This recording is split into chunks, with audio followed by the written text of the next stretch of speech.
We're turning back to football. Are Liverpool back? That's the question after a 2-1 home win last night against Ajax. Mark Lawrenson, good morning to you. How are you? I'm good, thank you. Obviously, a little bit of relief as much as anything. Yeah, what's the relief? What's the nature of the relief? Is it about the returning players from injury, the quality of the performance, the result, a bit of all three? Result.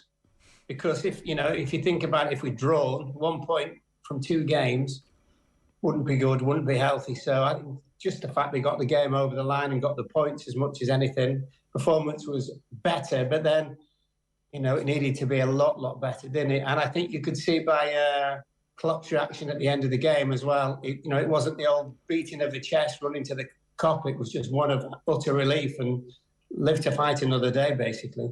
We've been talking about the problems that Liverpool have day in, day out now, basically since the start of the season. And they did seem like, on the whole, if you were to take them all together, fairly insurmountable.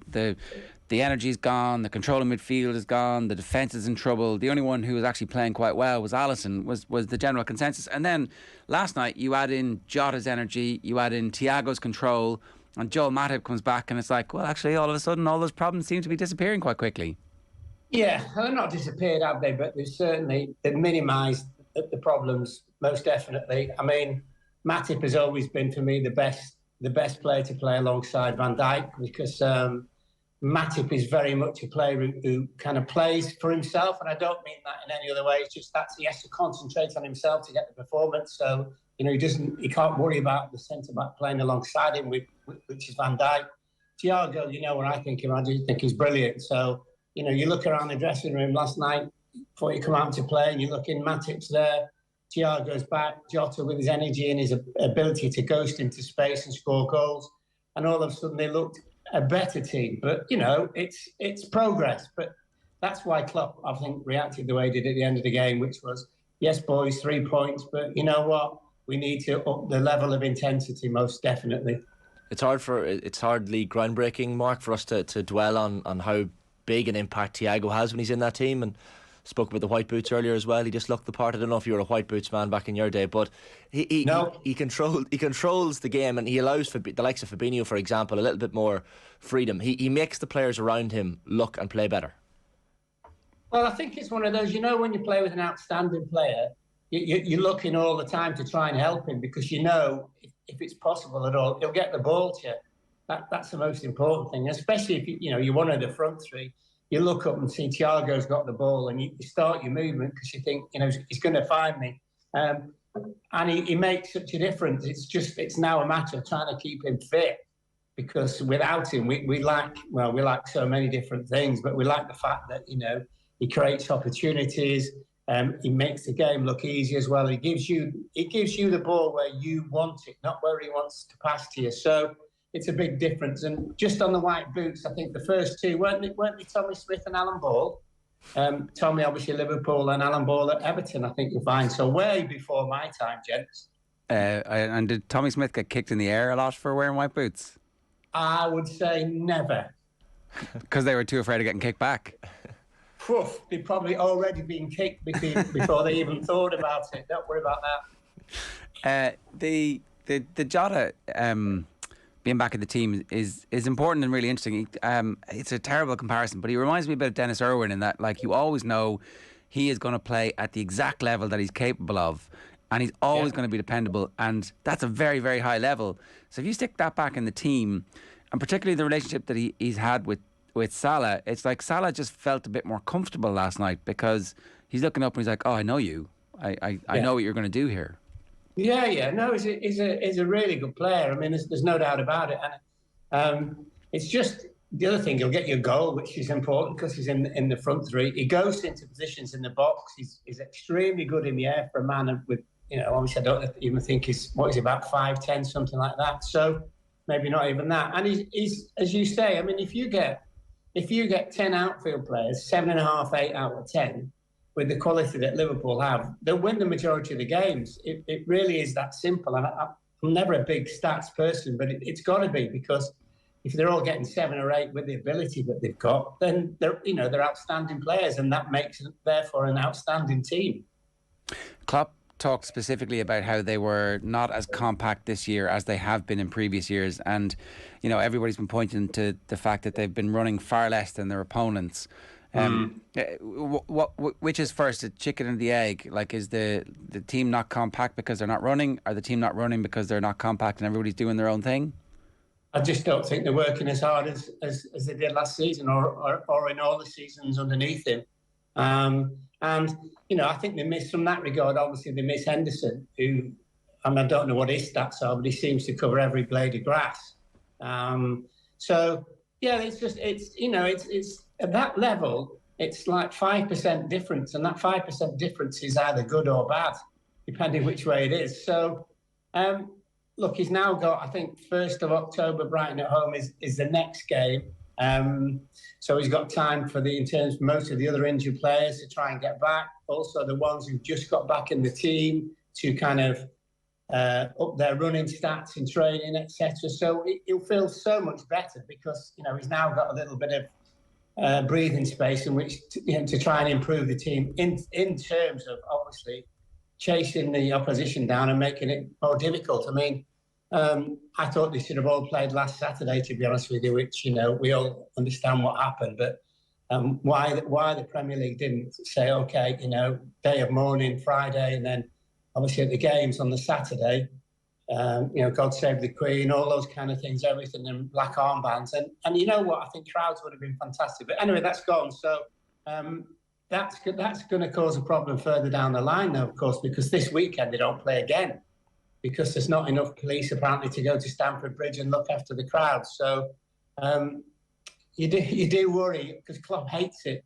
He hates that fixture congestion. With fixture congestion, every 3 games played comes injuries. And we know that the problem is at the moment, they're in the predicament, if you want to call it predicament, of that because they've had all these injuries. It's funny, Mark, he's obviously not afraid to cull players where needed, Jurgen Klopp, and I think he referenced after the Napoli defeat that maybe 8 players of the 11 weren't up to scratch. And look, he wasn't afraid to drop James Milner, Darwin Nunez as well, didn't start again last night. Rightly so from your perspective, per Nunez sitting on the bench, but he probably needs a little bit of game time. He's not going to get that, as you said, in the next couple of weeks, but he needs a bit of confidence. Yeah, he does, but I mean, he's not helped himself by getting sent off, did he, against Palace? So obviously, if he hadn't, he would probably have been starting most of the games. So it's one of those, and he's a new player who's getting used to everybody in the language and all those kind of things. But at the moment, he probably wouldn't be in the starting 11. But no one's particularly worried because everybody realises that he is a class act, and eventually will come through. And there's nothing wrong with calling players out. Players know themselves, and I think what he's got, Jurgen Klopp, he's got a very, very honest bunch. Don't get carried away when they win. Even titles, etc. Don't get carried away when they lose. But they're all good, honest players. He's got a really, really good dressing room. So in calling them out, they will have known that was coming. And I wouldn't mind betting, and I don't know, but I wouldn't mind betting when most of them came through the door in Naples, they walked into the dressing room, they would have just held their hands up and gone, sorry, not at it tonight, whatever you want to say. And you know what, from a manager's point of view, it's great because it's doing his job for him. He did say that there have been 4 or 5 days of intense truth-telling in the aftermath of the... Yeah, well, you know what truth-telling means, don't you?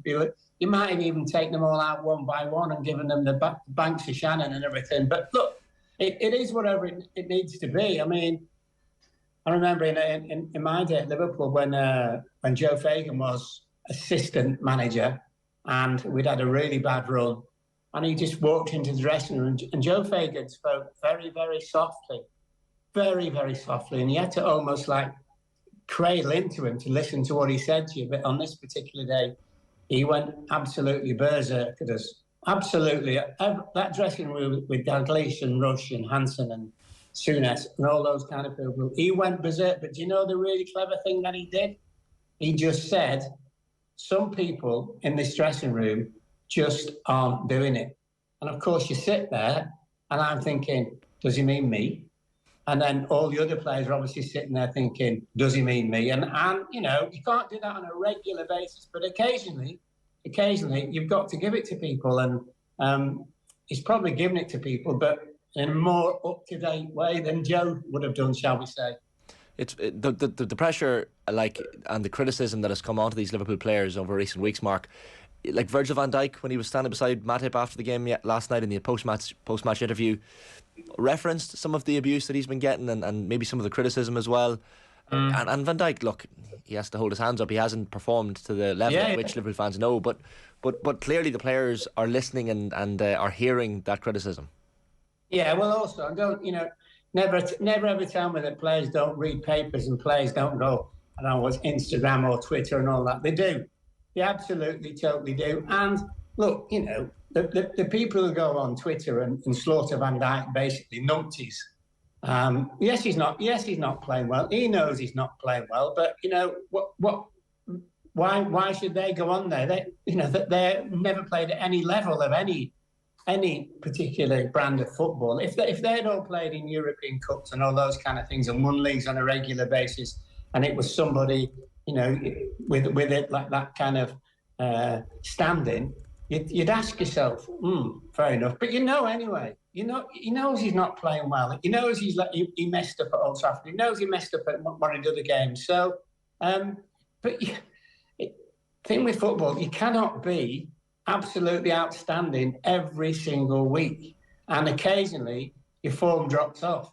The problem with Liverpool is, for quite a lot of them, their form has dropped off, and that's basically why they are and where they are in terms of the league and obviously the Champions League at the moment. Is the form dropping off connected to the fact that the players are tired of Klopp, that the 7-year itch keeps getting mentioned? That are you buying into any of that? That his voice? No, I'm not having any of that, because the fella's brilliant. Absolutely, totally brilliant. And I've seen him in training, and I've seen what he's like with all the players. And he's, the best description I've ever heard about him is your mate, but he's not your best mate, which I think's, very, very good. No, there's none of that. The thing about Liverpool as well is you also, as everybody knows, you play for the club, not just the manager. You play for the club, and that's so important. And that's what you get reminded about by supporters, rather than anything else. It's their football club, and they don't mind. We had, if you remember, Alan Kennedy, who scored loads of goals in finals, etc., wouldn't have been one of the better players in our team. But you know what? Week in, week out, he gave absolutely everything that he had, and the supporters just went, fine. Maybe you're not, a top class player, but if you do that every single week, they'll buy into it. But look, the players know themselves. They'll have had a meeting themselves, most definitely as well. And I wouldn't mind. But this is one of those really good times when, maybe Henderson or somebody, if possible, say to them, come on, boys, let's go and have a lunch. Let's go and have a lunch. They don't really drink, so, but let's get everybody together and just be all together and have a little chat. And, eventually you get in there and the mood changes a little bit and people start taking the mickey out of you, that ball you played last week and all those kind of things.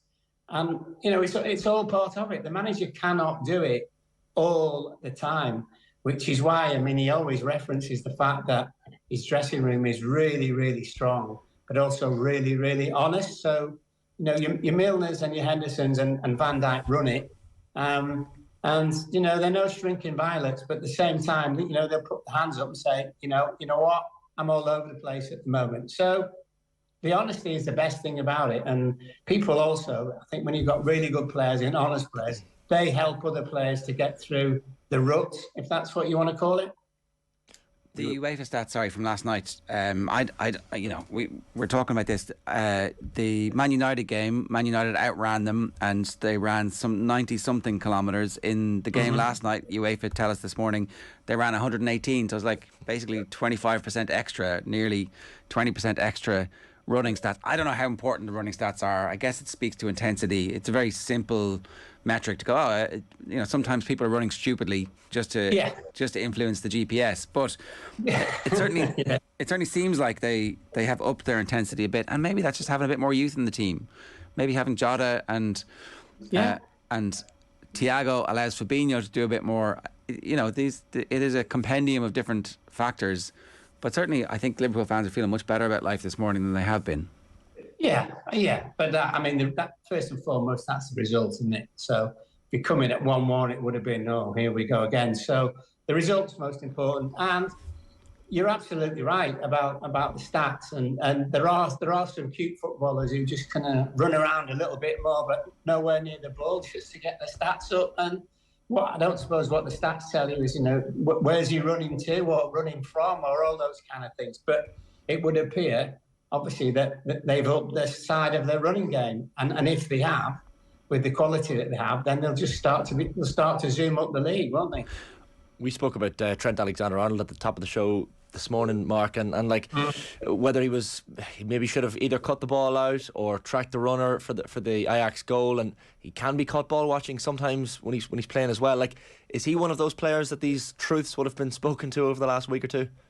Yeah, he will, but the bottom line with him is what he gives you going forward, and then you have to sacrifice sometimes the fact that he makes the odd mistake. And the odd mistake he's made lately has cost a goal.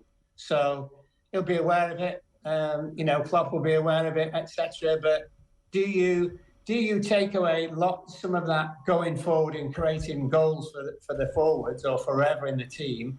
Do you say, right, rein that back a little bit and be a little bit more defensive? I think Klopp just realises he knows that, he's far, far better when he's running forward and playing and picking his head up and picking out passes, etc. And he's not the best defensively. If he was, he might be one of the best players in the world. Well, should they change his position? Like, is there any way to kind of adapt to his defensive frailties in over the last number of weeks and kind of play him in a more forward role? No. We've had this discussion loads of times, and people say play him in midfield. It's completely different. Because when you play in midfield, a lot of the time you kind of side onto the game.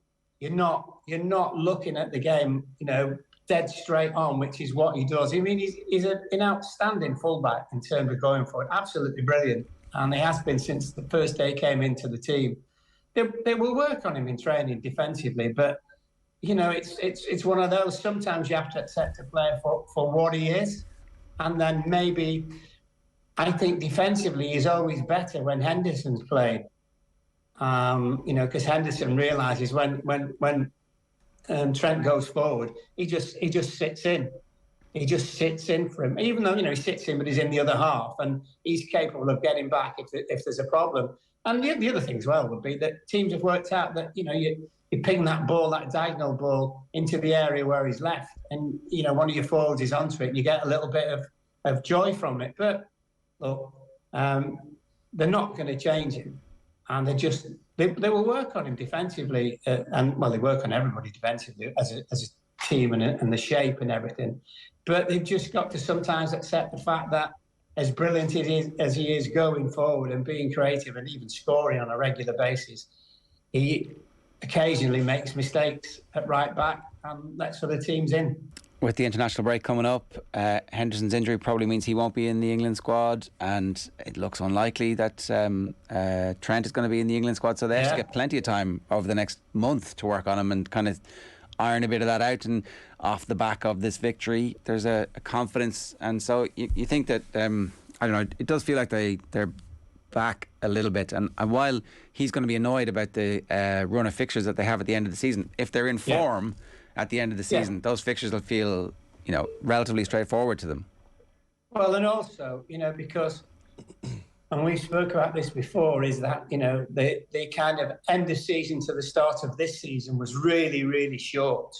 And, he runs his players extremely hard in pre-season because, everything they do there is geared up to play 45, 50, 60 odd games, whatever, throughout the season. So he's now going to have a chance with quite a few of them of maybe building up, the running stats that you've just been talking about. So the ones that obviously don't play in international football. So he'll be pleased about that. But it's like anything. On one hand, you get, that's great. And then the other hand, you get probably maybe a couple of them might come back from international duty, wherever they are in the world, and have a couple of knocks. But that's the same for everybody, I'm afraid. So I think where he'll be disappointed is no game at the weekend, to build on last night. like, come on then, boys, and Chelsea would be a really good game for them to have had straight away. New manager for Chelsea, etc.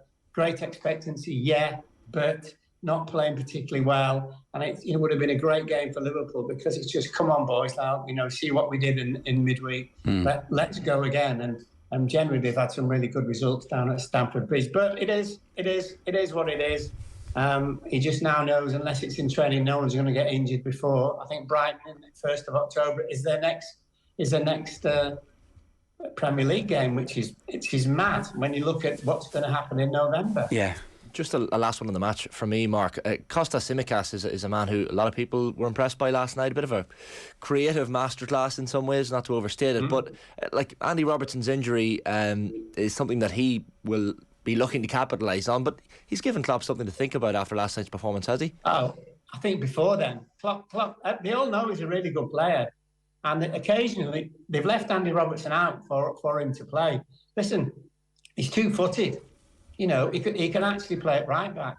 So, and I bet he's making that threat known to Trent that, don't worry about me just being a fill-in for Robertson. I might be the fellow who takes over from you. And I know that they love him. He's just one of those mad lads that everybody, he's always doing something daft and all those, but he just wants to play. And the more games he gets, the better he will get. So, yeah, there is the possibility they could play him at right back, to be honest with you. And the young kid they signed from Scotland, whose name I can't remember at the moment, but, they think he's going to be a player, but obviously it's a little bit too early for him yet. Ramsey, that guy. Yeah. Yeah, not Sir Alf, but Ramsey. Yeah. Last one for you. Todd Boehly did a conference in New York. My God. I know. What an idiot. What are they like, the Americans? They always seriously want to change things. And he wants another game, North versus South. What planet are these fellas on? I really, really don't get it. Because I think the thing with these guys as well, they come in and take over the club and, they do it whichever the way. But now they realise that they've got a voice. They've got an even bigger voice than they've arguably had in their own country, and that people will in Britain will listen to them because they own Chelsea Football Club or whatever. But honestly, absolutely, totally makes me laugh. It's going to be interesting what happens at Chelsea. I hope the manager does extremely well. I had 4 years at Brighton and still got a lot of friends down there, and they said he comes over on TV and you think he's just a nice soft man. And they say he is, but behind that, obviously, like any successful person, there's a kind of ring of steel, for want of a better description. But it's interesting to see what Chelsea will do. Can he get Aubameyang to play? Which obviously they thought that Tuchel was going to. So be interesting. I don't know. I'm not buying it. I can see Mark you lining out against alongside your friends at Everton and Manchester United and Manchester City against all the London boys in an all-star game. Those soft Southerners. I tell you what, I'll give you £1 million if you ever see that happen. And by the way, where are we going to play? In the Midlands, at Aston Villa, so none of their players will be playing. Exactly. Yeah, they're not good enough. Yeah, maybe it could be a quadrangular tournament. You could have the Northeast versus the Midlands, and it could be 6 games.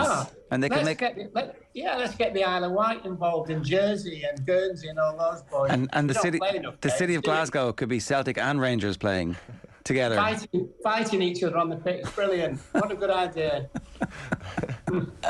Mark, good stuff. Great to have you with us. Thanks a million. Pleasure. It's Mark Lawrenson there, puncturing the idea of the North-South and Todd Boehly.